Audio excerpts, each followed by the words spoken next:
All right, let's jump right in. We hear it all the time, right? This big race for AI dominance. But what does that really mean in, say, 2 years? Today we're going to look into the future, to 2026, and figure out what this new AI battlefield actually looks like. This is the question plastered everywhere. Who's going to win the AI war? It's super dramatic, it's catchy, and it frames this whole thing as a fight to the death, where only one winner emerges. But what if I told you that's completely the wrong way to think about it? So, here's our game plan. First, we're going to completely redefine what this AI war even means. Then, I'll introduce you to the players on your new AI team, and we'll go over the playbook for using them.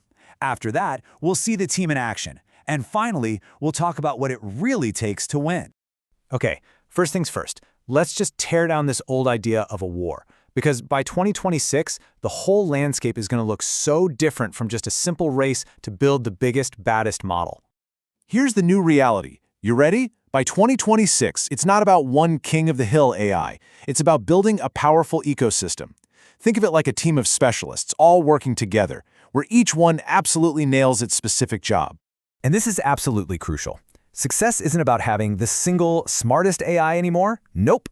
The real advantage, the game changer, is going to be skillful orchestration. It's about knowing how to conduct this symphony of different AIs to get a job done right. So if it's all about a team, who's on it? Let's meet the players. We're going to break down the 5 key types of AI models that will be on every single winning roster come 2026. All right, let's meet the squad. First up, you've got your strategists, the large reasoning models. These are the heavy thinkers you bring in for deep research and really complex, multi-step problems. Then you have your sprinters, the fast, lightweight models. They're all about speed and low cost, perfect for things like customer service chatbots. Next, the creatives. These are your generators. They're the artists, the storytellers, cranking out amazing text, images, and video for marketing. For the really sensitive stuff, you need a guardian, the private on-device AI. It keeps your data locked down and secure because it never leaves your device. And finally, the team captain, the orchestrator, the tool-using agent.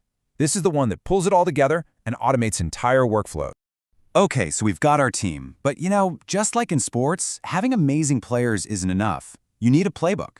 You have to know exactly when to put each player on the field to get the best result. So when do you call in the big brain strategist versus the speedy sprinter? It's actually pretty simple. You use the large reasoning model when the stakes are high, the problem is thorny, and you need deep analysis. But for those thousands of everyday questions where speed and cost matter most, the fast, lightweight model is your go-to every time. It's all about matching the horsepower to the job. And how about creativity versus privacy? Well, you deploy the creative models when you need to be original, when you want to generate that killer ad campaign or some stunning visuals. But, and this is a big but, the second you're dealing with sensitive information like medical records or company secrets, you switch to private AI. That line is non-negotiable. If it's private, it stays local, period. So what about those really messy jobs? The ones that have a bunch of steps and need to talk to other software, like your calendar or your database. That's the signal. That's when you call in your project manager, the tool-using agent.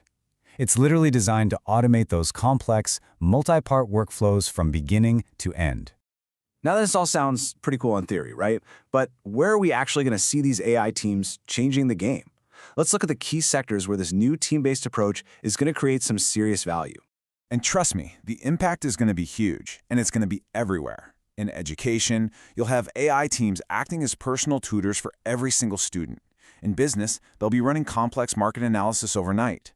For software developers, agents are going to be writing and debugging code. And in media, wow, content creation is going to be completely revolutionized. These teams are about to become a part of everything. Let's make it super real with a healthcare example. Imagine a patient first chats with a fast, lightweight AI for basic triage.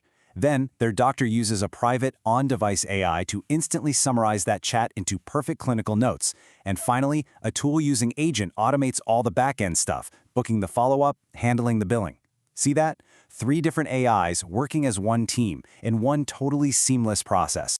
So all of this brings us to the final and honestly the most important part.